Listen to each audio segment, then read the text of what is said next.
សូមកុំអស់រំលងសូមលោកអ្នកជួយ share គ្រប់គ្នាផងណាបាទលោកគ្រូមហាជុំនឹងមកបកស្រាយអំពីហុងស៊ុយប្រចាំខែមករាឆ្នាំ2026ជូនដល់លោកអ្នកថាតើនៅក្នុងខែមករាឆ្នាំ2026នេះនឹងមានរឿងអ្វីខ្លះកើតឡើងហើយដំណើរនៃហុងស៊ុយវាមានការវិវត្តយ៉ាងដូចម្ដេចណាបាទក្នុងនោះលោកគ្រូនឹងជម្រាបជូនអំពីឆ្នាំដែលត្រូវឆុង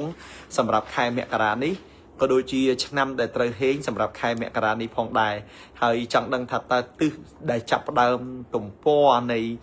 ឆ្នាំថ្មីឆ្នាំ2026នេះយើងត្រូវឆុងជាមួយទិសអ្វីខ្លះសូមលោកអ្នកទាំងអស់គ្នាកុំអស់រំលងហើយជួយ share ទាំងអស់គ្នាផងបងប្អូនណាបាទថ្ងៃនេះយើងមានលេខសំណាងបងប្អូនលេខសំណាងលោកអ្នកដែលបានឃើញនៅវីដេអូនេះសូមលោកអ្នក comment នៅលេខសំណាងបងប្អូនកូនក្មួយលេខ758លេខ758គឺជាលេខនាំលៀបនាំសំណាងអញ្ចឹងបងប្អូនសូម comment លេខ758ហើយជួយ share នៅវីដេអូលោកគ្រូមហាជុំដាក់លេខ758បាទសូមម្ដងទៀតបាទលោកអ្នកលេខសំណាងលេខ758ចំណែកពណ៌សំណាងគឺបាទលេខសំណាងលេខ758អញ្ចឹងបងប្អូន comment លេខ758ហើយ share វីដេអូលោកគ្រូមហាជុំដាក់លេខ758ចំណែកពណ៌សំណាងគឺពណ៌ដីបងប្អូនណាបាទពណ៌ដីអាវខ្ញុំពាក់ថ្ងៃនេះខ្ញុំពាក់អាវពណ៌ដីដើម្បីបង្ហាញជូនលោកអ្នកហើយឲ្យត្រូវនឹងហុងស៊ុយខ្ញុំផងដែរបាទអញ្ចឹងជួយ share ទាំងអស់គ្នាបងប្អូនកូនក្មួយណាបាទដោយក្តីគោរពដោយក្តីស្រឡាញ់ពីខ្ញុំលោកគ្រូមហាជុំបងប្អូនកូនក្មួយណាបាទថ្ងៃនេះថ្ងៃទី4បាទថ្ងៃអាទិត្យទី4ហើយបងប្អូនសួរខ្ញុំថាហើយនិយាយពីតារាសាស្ត្រខែមករាហើយហេតុអីបានបកស្រាយហុងស៊ុយខែមករាថ្ងៃ4បានមកនិយាយវាមិនយឺតសូមជម្រាបជូនថាមិនមែនដាច់ខែ12ចូលដល់ខែ1ហ្នឹងគឺចូលដល់ខែមករាភ្លាមទេបងប្អូនណាបាទអញ្ចឹងខែមករាគឺវាចូលហើយមែនថ្ងៃ1ថ្ងៃ2ថ្ងៃ3ថ្ងៃ4មកម្លេះប៉ុន្តែបើយើងនិយាយអំពីក្បួនហុងស៊ុយក្បួនតារាសាស្ត្រតាមក្បួនគឺតារាសាស្ត្រនៃខែមករាគឺវាចចូលចាប់ពីថ្ងៃទី6បាទចាប់ពីថ្ងៃទី6ខែ1ឆ្នាំ2026ហ្នឹងហើយវានឹងបញ្ចប់នៅថ្ងៃទី7ខែ2ឆ្នាំ2026អញ្ចឹងតារាសាស្ត្រចូលនៅថ្ងៃទី6អញ្ចឹងខ្ញុំមកបកស្រាយមុន2ថ្ងៃអញ្ចឹងអត់មានការយឺតយ៉ាវទេបាទហើយសូមគោរពហើយក៏សូមផ្ញើសេចក្តីនឹករលឹកដល់បងវរៈកងទ័ពដែលការពារព្រំដែនហើយសូមគោរពជូនពរដល់វរៈកងទ័ពរបស់យើងសូមឲ្យលោកទាំងអស់គ្នាជួបប្រទះទៅនឹងសេចក្តីសុខសេចក្តីចម្រើនហើយបើអ្នកឈឺឲ្យឆាប់ជាសះស្បើយហើយបើអ្នកដែលមិនឈឺអ្នកដែលមិនត្រូវរបួសសូមឲ្យមានកម្លាំងប្រាជ្ញាភ្លឺថ្លាវាងវៃហើយអ្នកដែលបានពលីសូមឲ្យពលឹងវិញ្ញាណក្ខន្ធរបស់អស់លោកវរៈយុទ្ធជនអ្នកស្នេហាជាតិនឹងសូមទៅកាន់សុគតិភពកំបីឃ្លៀងឃ្លាតឡើយបងប្អូនកូនក្មួយណាបាទកំហុងកូនពាក់ខ្សែដៃមង្គលលោកគ្រូហើយហេងខ្លាំងណាស់អរគុណលោកគ្រូបាទខ្សែដៃកជ្រងកតុយ9បកាយស័ក្តិសិទ្ធបាទយកទៅពាក់ទៅហេងខ្លាំងមែនបាទធ្វើឲ្យយើងនឹងមានគេអាណិតធ្វើឲ្យយើងមានគេស្រឡាញ់ពេញចិត្តរកស៊ីមានបានកាក់កបឈ្នះអស់មាសត្រូវអញ្ចឹងបកាយណាកជ្រងកតុយ9ហ្នឹងសម្រាប់បងប្អូនកូនក្មួយដែលថាទៅធ្វើការមានគេឈ្នានេះច្រើនមានគេចំណែនច្រើនគួរពាក់នៅខ្សែដៃនឹងប្តីទឹកមាត់សាបនិយាយទៅកាន់ប្តីមិនស្ដាប់អីក៏ត្រូវតែពាក់នៅខ្សែដៃនេះផងដែរបាទអញ្ចឹងអរគុណណាស់ខ្ញុំនឹងត្រឡប់មកកាន់ប្រធានបទរបស់យើងវិញគឺលោកគ្រូមហាជុំនឹងមកជម្រាបជូនលោកអ្នកពាក់ព័ន្ធជាមួយនឹងហុងស៊ុយសម្រាប់ខែមករាឆ្នាំ2026បាទអញ្ចឹងលេខសំណាងសម្រាប់ហុងស៊ុយខែមករានេះជារួមបងប្អូនគឺលេខ758បាទលេខ758គឺជាលេខនាំលៀបនាំសំណាងចំណែកពណ៌សំណាងគឺពណ៌ដីអញ្ចឹងបងប្អូន comment លេខ758ហើយ share នៅលេខសំណាងគឺដាក់ share ឲ្យដាក់លេខសំណាងទៅលោកអ្នកទាំងអស់គ្នាជាទីគោរពលោកអ្នកទាំងអស់គ្នាជាទីស្រឡាញ់ណាបាទខ្ញុំលោកគ្រូមហាជុំខ្ញុំសូមជម្រាបជូនលោកអ្នកថានៅក្នុងខែមករាបើតាមក្បួនគេហៅថាខែឆ្លូវបាទខែមករាខែឆ្លូវអញ្ចឹងនៅក្នុងខែឆ្លូវនេះបងប្អូនកូនក្មួយមានឆ្នាំចំនួន2ឆុងហើយមានឆ្នាំចំនួន3ដែលហេងអញ្ចឹងខ្ញុំនឹងជម្រាបជូនអំពីឆ្នាំដែល đại chong sầm đẹp khai mẹ kara khai chơi nắng miền Nam ấy khla chắc bom ôn con khối đại miền ngày khai cầm nát caoในឆ្នាំឆ្លូវបងប្អូនដែលមានថ្ងៃខែកំណើតកើតในឆ្នាំមម៉ែគឺត្រូវឆុងនៅក្នុងខែមករាតើឆ្នាំឆ្លូវនិងឆ្នាំមម៉ែដែលត្រូវឆុងនៅក្នុងខែមករានេះនឹងទទួលរងនៅឥទ្ធិពលឆុងអ្វីខ្លះអញ្ចឹងខ្ញុំនឹងមកជម្រាបជូនលោកអ្នកយ៉ាងលម្អិតបងប្អូនកូនក្មួយណាបាទអញ្ចឹងខែមករាគឺជាខែឆ្លូវអញ្ចឹងខែឆ្លូវខ្លួនឯងហ្នឹងគឺត្រូវឆុងណាអញ្ចឹងឆ្លូវវាត្រូវទៅប៉ះទង្គិចយ៉ាងពេញទំហឹងជាមួយនឹងអ្នកដែលកើតឆ្នាំមម៉ែអញ្ចឹងប្រធានបទសំខាន់ដែលនិយាយដំបូងនេះគឺអ្នកដែលត្រូវយកចិត្តទុកដាក់ស្ដាប់ជាងគេគឺអ្នកដែលកើតឆ្នាំឆ្លូវហើយនិងអ្នកកើតឆ្នាំមម៉ែអញ្ចឹងបងប្អូនដែលដឹងខ្លួនថាខ្លួនឯងកើតឆ្នាំឆ្លូវនិងអ្នកដែលកើតឆ្នាំមម៉ែសូមលោកអ្នក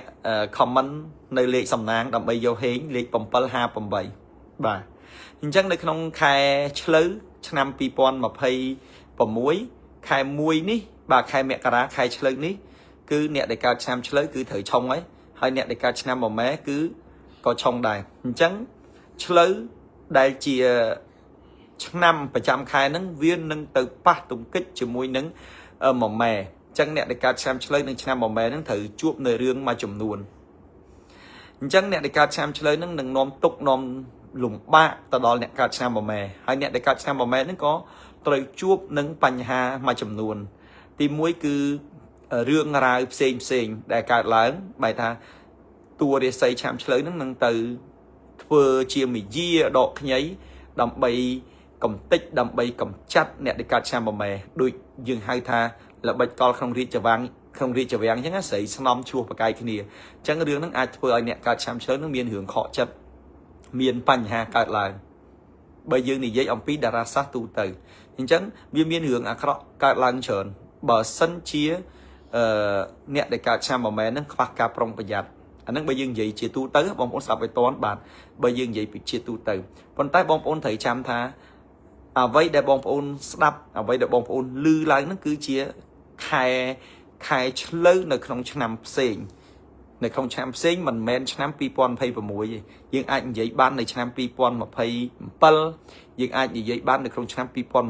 កន្លងរួចទៅបាទប៉ុន្តែបើនៅក្នុងឆ្នាំ2026នេះអ្វីដែលថាឆ្លូវធ្វើឲ្យប៉ះទង្គិចជាមួយមម៉ែនោះគឺមិនមែនជារឿងពិតនោះទេគឺឆ្លូវគ្មានឥទ្ធិពលសូម្បីតែបន្តិចធ្វើឲ្យមម៉ែនឹងរង្គើឬមួយក៏ស្គៀបជើងសក់ទេអញ្ចឹងអ្នកដែលមានក្តីព្រួយបារម្ភខែមករានេះគឺជាខែឆ្លូវ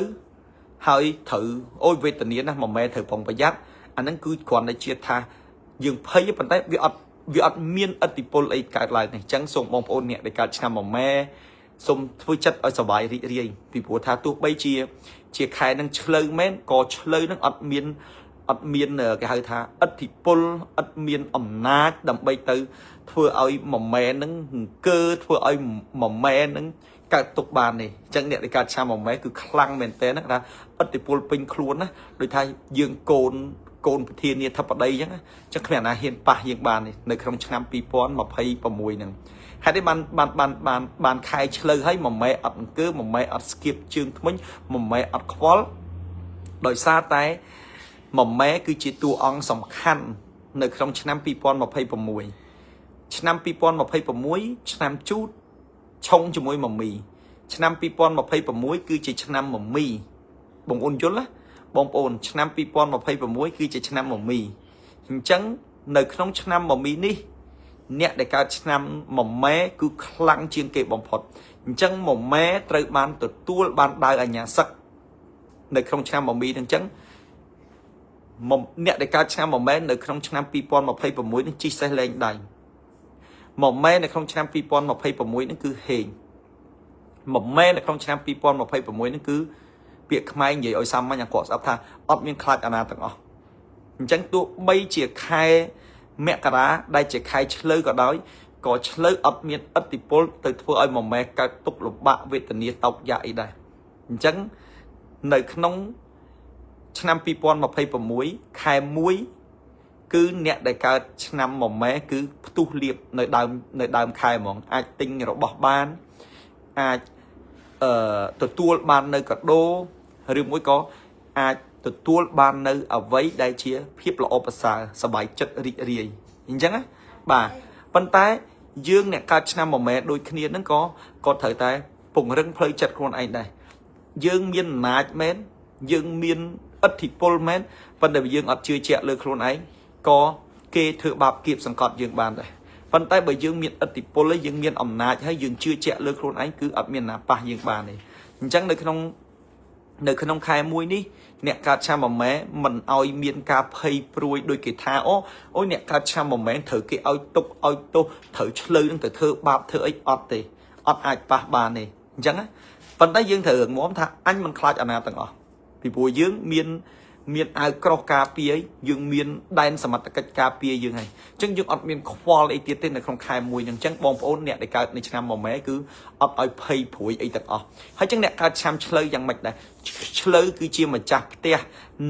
នៃខែមួយនឹងឆ្លើយក៏អត់មានរងនៅអតិពលអីដែរពីព្រោះកាលណាតែមកម៉ែឡើងឆ្លើយក៏ឡើងដែរអញ្ចឹងឆ្នាំទាំងពីរហ្នឹងគឺវាមានសុខសន្តិភាពជាមួយគ្នាអញ្ចឹងអត់មានអីក្តីព្រួយបារម្ភដូចគេថាទេអញ្ចឹងអ្នកកើតឆ្នាំឆ្លើយក៏អត់ព្រួយអ្នកកាត់ឆ្នាំមួយម៉ែក៏អត់មានព្រួយដែរនៅក្នុងខែមួយនឹងអញ្ចឹងបើខ្ញុំនិយាយថាអូលោកគ្រូមហាជុំវាមានរឿងអីកើតឡើងមែនអត់វាមានមែនប៉ុន្តែបើវាមានក៏វាមិនមែនមាននៅក្នុងតួរាសីឆ្លើយនឹងមួយម៉ែនៅក្នុងឆ្នាំ2026នឹងដែរពីព្រោះ2026ហ្នឹងគឺមួយម៉ែគេទទួលបានសិទ្ធិពិសេសគេទទួលបានដាវអាញាស័កគឺអត់អាចមានអ្នកណាមកប៉ះគេបានទេអញ្ចឹងយល់ទេគឺនៅក្នុងឆ្នាំ2026មួយឆ្នាំពេញអ្នកកើតឆ្នាំមួយម៉ែគឺអត់មានណាប៉ះបានទេអញ្ចឹងបើមួយម៉ែសោយរាជហើយគឺឆ្លើយក៏គេទទួលបាននៅភាពល្អប្រសើរអញ្ចឹងបាននៅក្នុងឆ្នាំ2026ហ្នឹងគឺឆ្នាំឆ្លើយឆុងប៉ុន្តែមិនមែនឆុងអាក្រក់គឺឆ្លើយឆុងហេងអញ្ចឹងបានគេទៀមទាឲ្យអ្នកដែលកើតឆ្នាំឆ្លើយទាំងអស់ហ្នឹងគឺត្រូវកាត់ឆុងឆិច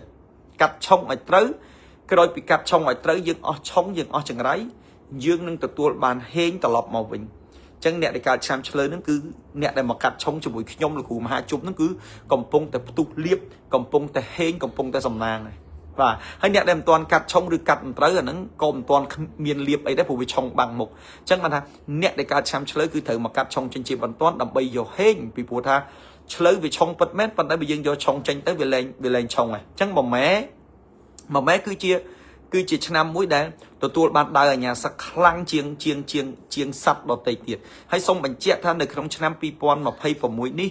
កំពូលឆ្នាំចំនួន3ដែលហេងខ្លាំងទី1គឺពពែហេងខ្លាំងបងប្អូនហេងខ្លាំងគឺជាកំពូលស្ដាច់សត្វទី1ពពែស្ដាប់ឲ្យតណាទី2សត្វឆ្កែក៏ហេងដែរទី3ខ្លាអញ្ចឹងខ្លាគឺស្ថិតនៅលំដាប់ទី3ខ្លានៅលំដាប់ទី3ស្ដាប់ឲ្យតណាបាទអញ្ចឹងបើយើងចង់ឲ្យហេងខ្លាំងគឺយើងត្រូវតែមានរូបពពែយកទៅដាក់នៅក្នុងផ្ទះហើយដាក់ឆ្កែបានឬអត់ដាក់ខ្លាបានឬអត់ដាក់បានអត់មានហាមឃាត់ទេប៉ុន្តែគាត់ថាឥទ្ធិពលពពែគឺជាឥទ្ធិពលខ្លាំងជាងគេហើយអញ្ចឹងចុះខ្លាដាក់បានឬអត់ខ្លាក៏ដាក់បានដែរប៉ុន្តែគាត់វានៅលំដាប់ទី3វាមិនកំពូលណាអញ្ចឹងបើបងប្អូនចង់ឲ្យបានហេងខ្លាំងបងប្អូនដាក់ពពែទៅហើយបើបងប្អូនចង់ហេងធម្មតាបងប្អូនដាក់ខ្លាទៅខ្ញុំបានបញ្ជាក់នៅវីដេអូនេះតាំងពីយូរហើយបងប្អូនទៅមើលវីដេអូចាស់របស់ខ្ញុំវិញបាទហើយគ្មានណាគេយកសត្វសាហាវយកទៅដាក់ក្នុងផ្ទះទេវានាំនៅអពមង្គលវានាំមកនៅភាពមិនល្អប្រសើរយល់ទេព្រោះខ្លាជាសត្វសាហាវណាបាទមានអានចំកូនខ្លាទេតែខ្លាខ្លុំថាគ្មានអានចំកូនខ្លាទេតែខ្លានឹងធំខ្លាស៊ីខ្ទេចហ្មងបាទអញ្ចឹងប្រយ័ត្នប្រយែងមែនតើណាបងប្អូនកូនក្មួយណាបាទអញ្ចឹងនៅក្នុងឆ្នាំ2026នេះគឺសត្វពពែគឺជាសត្វដែលហេងខ្លាំងអញ្ចឹងបានទៀមទាឲ្យយករូបពពែយកទៅដាក់នៅគ្រប់ផ្ទះដើម្បីនាំលៀបនាំសំណាងកាត់ឆុងលើករិស័យហើយរូបពពែដែលដាក់នឹងមិនមែនខ្ញុំគ្រូមហាជុំអ្នកថាទេនៅទូទាំងពិភពលោកបាទនៅទូទាំងពិភពលោកណាព្រោះអ្វីដែលយកមកដាក់ហ្នឹងគឺមិនមែនដែលយើងចេះតែយកមកដាក់តាមការនឹកឃើញទេណាបាទអត់ទេណាមិនមែននៅលើមាត់ទេណាឃើញគេដាក់ពពែគ្រប់គ្នាអញខ្ជិលដាក់ខ្លាច់អន់ជាងគេអញដាក់ខ្លាដាក់សេះដាក់តម្រៃអត់ទេគឺអ្វីទាំងអស់ហ្នឹងគឺសិតតែជាស្ថាប័នហុងស៊ុយគេចេញមកនៅទូទាំងពិភពលោកណាបាទបើមិនជឿទៅសួរតែនៅសុកណាក៏ដោយសុកចិនក៏បោះបាទអញ្ចឹងនៅក្នុងឆ្នាំ2026 6នេះគឺត្រូវតែមានរូបប៉ប៉ែយកដាក់នៅក្នុងផ្ទះដើម្បីនាមលៀបនាំសំណាក់ដាក់កន្លែងលក់ដូរដាច់ដាក់នៅផ្ទះរកស៊ីឡើងកាក់កបដាក់នៅហាងលក់ដាច់សុខសប្បាយហើយចឹងដាក់ឆ្កែបានអត់ដាក់ខ្លាបានអត់ដាក់បានប៉ុន្តែគ្រាន់តែឥទ្ធិពលខ្លានៃឈរលំដាប់លេខរៀងទី3มันបានឈរលេខរៀងទី1ទេប៉ប៉ែគឺលេខរៀងទី1ណាស្ដាប់ឲ្យតន់ណាបងប្អូនណាអញ្ចឹងសកលលោកគេទៅអស់ហើយអញ្ចឹងយើងខ្លាចចាញ់គេយើងទៅខុសគេតែឯងក៏អត់អាចបានដែរគុំដើម្បីភាពអាត្មានិយមហើយយើងសុខចិត្តនិយាយអ្វីដែលជាមិនជាការពិតណាបាទអញ្ចឹងពាក់ព័ន្ធជាមួយនឹងប៉ប៉ែដែលយើងយកទៅដាក់ហ្នឹងយើងមិនមែនចេះតែដាក់ទេបងប្អូនកូនក្មួយគឺតលតែប៉ប៉ែហ្នឹងមានការប្រសិទ្ធិត្រឹមត្រូវតលតែប៉ប៉ែហ្នឹងធ្វើឡើងតាមក្បួនហុងស៊ុយពិតប្រកបនេះបងប្អូនប៉ប៉ែអញ្ចឹងដែលខ្ញុំបានរៀបចំឡើងយ៉ាងប្រណិតអញ្ចឹងបងប្អូនណាយកប៉ប៉ែនេះទៅដាក់ឲ្យហេងខ្លាំងផ្ទុះលៀបផ្ទុះសំណាងណានេះប៉ប៉ែហ្នឹងខ្ញុំធ្វើឡើងយ៉ាងត្រឹមត្រូវបងប្អូនកូនក្មួយណាបាទនេះឃើញទេនេះប៉ប៉ែហ្នឹងបាទប៉ប៉ែជាស្ដេចសត្វហើយហេតុនេះមិនធ្វើមកកត់ធ្វើឲ្យវាផងអាមនុស្សចេតថាហ្នឹងណាតើណាមកប៉ប៉ែណាទៅពាក់មកកត់កើតណាអញ្ចឹងនឹងគឺជាក្បួនល្អប្រណិតដែលបងប្អូនយកទៅដាក់អញ្ចឹងនៅក្នុងផ្ទះរបស់បងប្អូននៅក្នុងឆ្នាំ2026ហ្នឹងណាមានប៉ប៉ែយកទៅដាក់គឺនាំជោគនាំលៀបប៉ប៉ែគឺជាសត្វដែលស្អាតជាសត្វដែលស្លូតជាសត្វដែលមានឥទ្ធិពលនាំលៀបនាំសំណាងណាបងប្អូនណាបាទអញ្ចឹងបងប្អូនយកប៉ប៉ែទៅដាក់នឹងនាំលៀបនឹងនាំជ័យនឹងហេងដាក់អញ្ចឹងប្រញាប់យកទៅដាក់ទៅដើម្បីហេងដើម្បីកាក់កបទាំងអស់គ្នាហើយខ្ញុំមានលោកគ្រូមហាជុំមានខ្ញុំអត់មានច្រើនខ្ញុំមានបន្តិចបន្តួចទេប៉ប៉ែហ្នឹងចង់បានជាវឲ្យរួចណាអញ្ចឹងពាក់ព័ន្ធត្រឡប់មកកាន់តារាសាស្ត្រនៅក្នុងខែ1ដែលជាខែឆ្លូវវិញអញ្ចឹងបងប្អូនអត់ភ័យថាអូលោកគ្រូខ្ញុំឆ្នាំមួយម៉ែត្រូវគេលៀបពណ៌ត្រូវគេនាំរឿងមកដាក់អត់មានទេ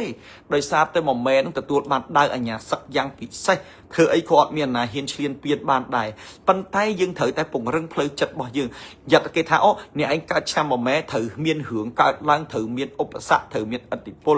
យើងខ្លាចគឺយើងបាក់មកគេសម្លុតយើងបានអញ្ចឹងយើងអត់ត្រូវខ្លាចទេអ្នកណាថាមួយម៉ែនឹងឆុងអ្នកណាថាមួយម៉ែនឹងមិនល្អឲ្យគេថាទៅឲ្យរឿងទាំងអស់ហ្នឹងអាក្រក់ហ្នឹងវេទៅកាន់អ្នកទាំងអស់គ្នាហ្នឹងទៅបាទប៉ុន្តែអត់មានអីកើតឡើងទេអត់មានអីដែលធ្វើឲ្យយើងនឹងមានបញ្ហាទេអញ្ចឹងកុំភ័យណាមួយម៉ែគឺធានានៅក្នុងខែខែ1នេះគឺអត់មានណាប៉ះបានទេរឿងហ្នឹងវាមានបញ្ហាអញ្ចឹងមែនប៉ុន្តែតើឆ្នាំផ្សេងប៉ុន្តែនៅក្នុងឆ្នាំ2026នេះមួយម៉ែអត់មានប៉ះទេណាបាទហើយចឹងឆ្លើវប៉ះឬអត់ឆ្លើវក៏អត់ប៉ះដែរចឹងអត់មានប៉ះទេក៏មានក្តីព្រួយបារម្ភណាចឹងបងប្អូនខមមិននៅលេខសំណាងលេខ758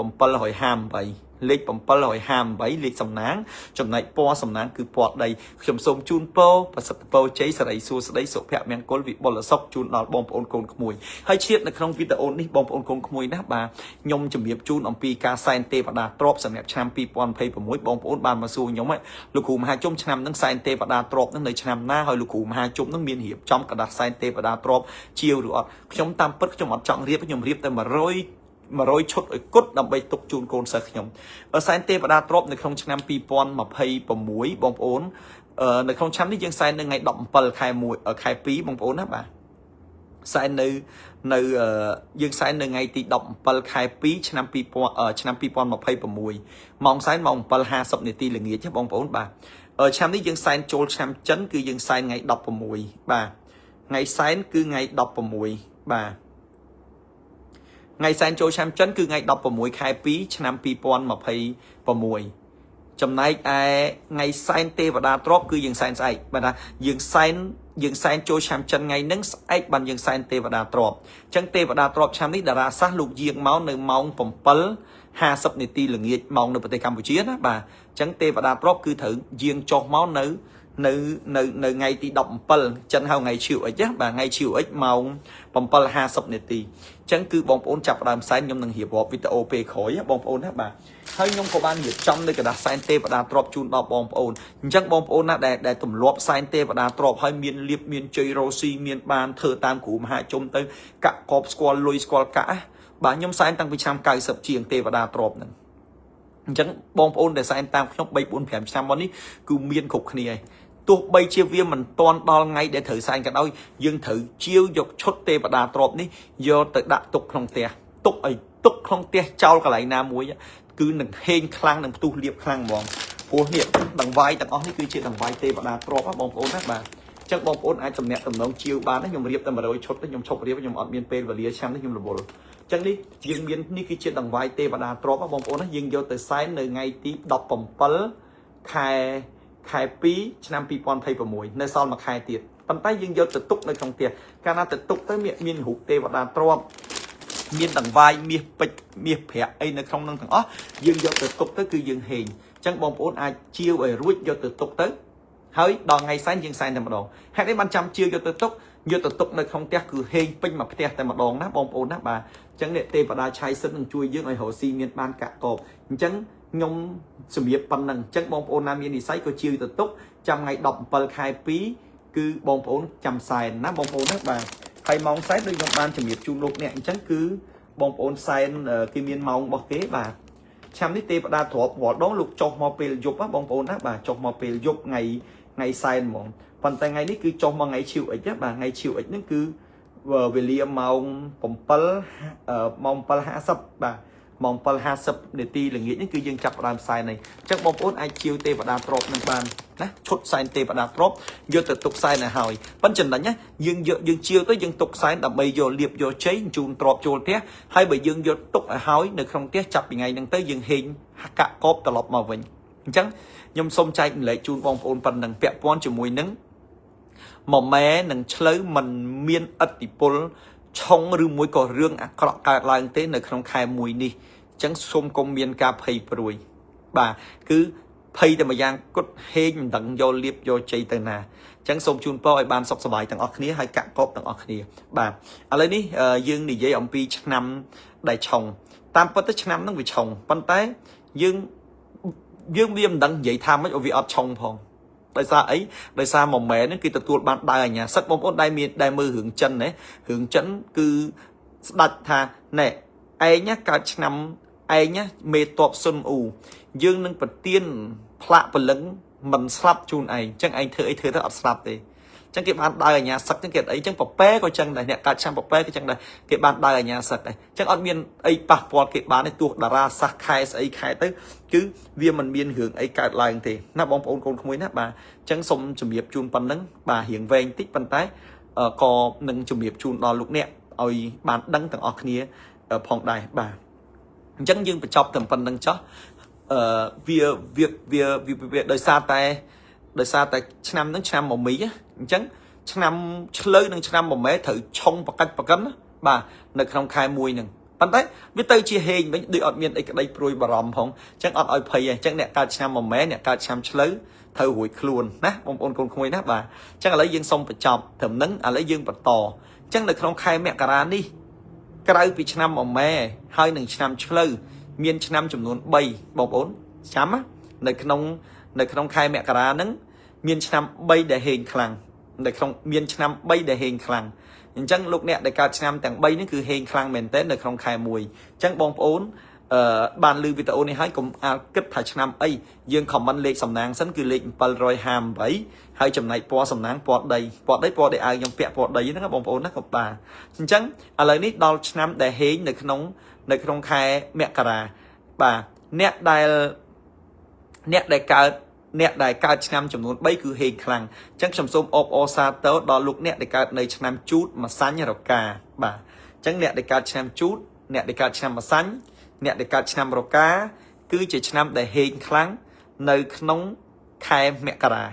chấpពីថ្ងៃទី6ដល់ថ្ងៃទី7ខែ2ចាប់ពីថ្ងៃទី6ខែមករា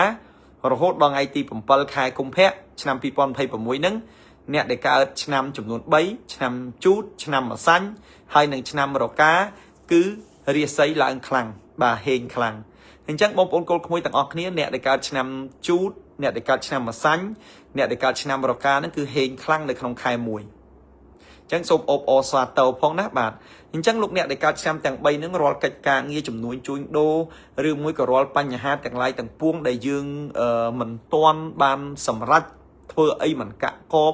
ឬមួយក៏ជាឧបសគ្គឬមួយក៏ជាបញ្ហាកន្លងទៅដែលយើងមិនទទួលបាននៅភាពល្អប្រសើរគឺវាជាពេលវេលាមួយដែលយើងអាច clear យើងអាចទទួលបាននៅភាពល្អប្រសើរ chẳng nè để cả năm mà xanh chút rồi cả nó cứ chia pe và liếm mũi để dương thời thư khách trang nghe ở ruồi nơi không khai mùi nừng nè na chỉ bẹ lôi dương thời tia hào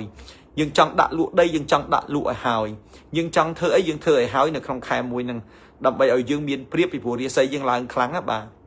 hơi đè nè để cả năm mà xanh nè để cả năm chút nè để cả năm rồi cả nâng á bà bởi dương vậy vì mà xanh dương đằng ấy mẹ này bông ổn mà năm pi pon mà pay phèm mà năm bên cứ dương trong ruồi ta hơi mà năm pi pon pay phèm nó cứ nè để cả năm mà xanh tròn năm mấy việc mai thà ôประกันใบบันติเจียใบบาทได้เธอไอ้กลมใส่กะกบเธอไอ้กลมใส่ริจำราได้โดยแต่ซาแต่ยืงเนี่ยการชนะมาสันนั่งยืงเวียวิชงมาชนะปิ้งหมองอันเลยนั่งแรงชงไงบ่าโจมาดอลไงนั่งเมานั่งคือเนี่ยในการชนะมาสันแรงชงไงจังเลียบใจจับด้านประตอกระตุยขี้โจมาคืนเอากักคืนเลียบคืนใจมอยเฉินเปิดแมนปันไตยึกอัดตอนตัวบ้านให้ควรแต่คืนควรแต่ลื้อเชี่ยดำนังแม่นปันไตยึกอัดตัวบ้านมูลหายโดยซาแต่อติโพลช่องถอยปัตตานีพอดแม่นปันไตเป็นในจบหนึ่งคลุนเชื่องในเราจังเกมมีวิธีซามุ้ยดำใบกลมเอาไว้ได้เชี่ยหึงมันละอนะเอาดำนังได้คืนนั่งเอาบานใครแต่เชี่ยไว้ได้เปิดประกอบนะbà chẳng đầm bay ơi hên đầm bay ơi cạ cốp đầm bay ơi lọ và xá cứ dương thử tại thường mà cứ dương thử liên sơi chẳng chẳng trong phút nè đại ca cha mà sáng cứ thử liên sơi chẳng kìm nhiên vị thi xa liên sơi ở trẻ sơi ở tới bà đôi dương chẳng này dương về tranh pi rồi đau mò rồi nạ moment bàn tay khuôn phèn bỏ dương cứ về này chuốc nơi pan hát tẹn ọt này chẳng dương thời tay liên chùm rẻ sơi liên chùm mẹ chừng ấy đừng thấy liệp chơi tầng lái để cầm pung tại chuốc nó nâng tuôn màu vàng liệp hồ trâu này lên đưa ta đầm nâng thiệt này chẳng chỉ ở ca mối bông ổn đẹp ca cha mà sáng thời liên sơi tranh á hai ca liên sơi nó cứ dương thời liên ở thầm thời tam có buôn tam khnạt hay liên mình thử tế anh nó bỏ bạ lên đám pan bờ liên thử tới cả cột chẳng bông ổn nó mạch pay mạch pruy ai tùm nẹt tùm nớm dọc chốt liên sơi bị trong cụ mà hai chúng vô từ liên sơi tới đăng tả hết tu liệp ấy mẹ nẹt ca cha mà xanh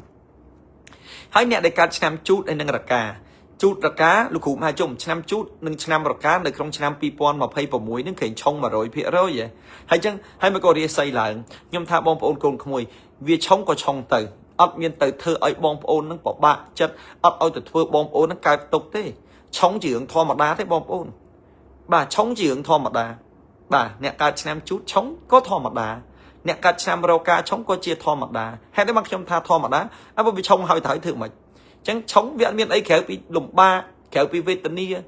kéo bị miền Pành Hà lôi cả kéo bị miền Pành Hà sọc cọp hiệp kéo bị hướngมันล้อเปียchống sọc cục អាចមានគ្រោះថ្នាក់ក៏ថាបានអាចឈឺក៏ថាបានអាចខាតបង់ក៏ថាបានអាចប្តីរត់ចោលក៏ថាបានអាចខាតលុយគេបោកក៏បានអាចមិនក៏បានតែគ្រោះថ្នាក់អីកើតឡើងដោយមិនដឹងមូលហេតុដោយសារឆុងដោយសាររាសីយើងដាក់វាចឹងវាធម្មតាអត់មានអីផងហើយមិនធម្មតាយ៉ាងម៉េចអត់មានអីពិបាកទេបើដឹងតែឆុងយើងកាត់ឆុងចេញទៅណាអញ្ចឹងនៅក្នុងឆ្នាំ2026ឃើញហើយ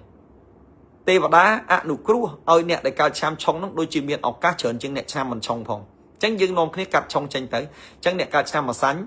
អ្នកកើតឆ្នាំម្សាញ់គេឲ្យលៀងសើចេញអញ្ចឹងគេកើតឆ្នាំជូតហើយនឹងឆ្នាំរកាធ្វើមិនទៅអញ្ចឹងអ្នកដែលកើតឆ្នាំជូតនិងឆ្នាំរកាហ្នឹងគឺត្រូវតែកាត់ឆុងចេញបាទត្រូវកាត់ឆុងចេញអញ្ចឹងបើយើងកាត់ឆុងចេញបានត្រឹមទៅគ្រោះคล้ายជាលៀបគ្រោះហ្នឹងយើងឆុងហើយคล้ายជាលៀបរបៀបម៉េចតែយើងកាត់ឆុងចេញយើងលែងឆុងយើងលែងសើយើងលែងចង្រៃហើយយើងនឹងផ្ទុះលៀបចូលមកអញ្ចឹងអ្នកដែលកើតឆ្នាំជូតអ្នកដែលកើតឆ្នាំរកាសិតតែជាឆ្នាំដែលឆុងហេងនៅក្នុងឆ្នាំ2026អញ្ចឹងយើងកាត់ឆុងចេញទៅយើងហេងមកវិញហើយនឹងផ្ទុះលៀបត្រឡប់មកវិញអញ្ចឹងការកាត់ឆុងមិនមែនចេះតែកាត់ទៀតណាបងប្អូនកូនក្មួយណាបាទគេមានក្បួនគេមានຂະຫນាតរបស់គេនៅក្នុងការកាត់យើងទៅកាត់ស្រែកតែចិត្តយើងនឹងកាត់ឲ្យអស់លុយឲ្យខាតពេលឲ្យអត់បានប្រយោជន៍អីទេប៉ុន្តែបើយើងចំណាយពេលវេលាឲ្យត្រឹមត្រូវឲ្យសមអានឹងកាត់ឲ្យហេងហើយអញ្ចឹងខ្ញុំអត់បន្ទោសថាលោកគ្រូខ្ញុំទៅកាត់ទីនេះកាត់កន្លែងនេះហេងអត់អីអត់ទេណាអ្នកឯងកាត់នៅណាកាត់ទៅរឿងរបស់អ្នកឯងប៉ុន្តែអ្នកឯងសម្គាល់មើលក្រោយពីកាត់មកតើវាមានរឿងអីកើតឡើងបើកាត់ហើយកាលមុនក្រឥឡូវមានកាក់កបអានឹងជឿទៅហើយបើកាត់ហើយនៅតែក្រដដែលឬមួយពិបាកលើកដើមអានឹងកាត់មិនត្រូវទេមកកាត់ជាមួយខ្ញុំលោកគ្រូមហាជុំព្រោះខ្ញុំមានក្បួនមានຂະຫນាតរបស់ខ្ញុំនៅក្នុងការកាត់ឆុងត្រឹមត្រូវហើយជុំវិញការកាត់ឆុងនេះគឺមិនមែនចេះតែកាត់ទេគេមានក្បួនរបស់គេប៉ុន្តែมันពិបាកអីទេអញ្ចឹងអ្នកមកអាចកាត់ឆុងមួយខ្ញុំផ្ទាល់ក៏បានអ្នកដែលនៅឆ្ងាយអាចជាវរបស់នឹងយកទៅកាត់ឲ្យខ្លួនឯងបានហើយអ្នកនៅក្រៅប្រទេសក៏អាចមកកាត់ផ្ទាល់អាចទំនាក់ទំនងជាមួយនឹងក្រុមការងារលោកគ្រូមហាជុំកាត់ឆុងបានដែរ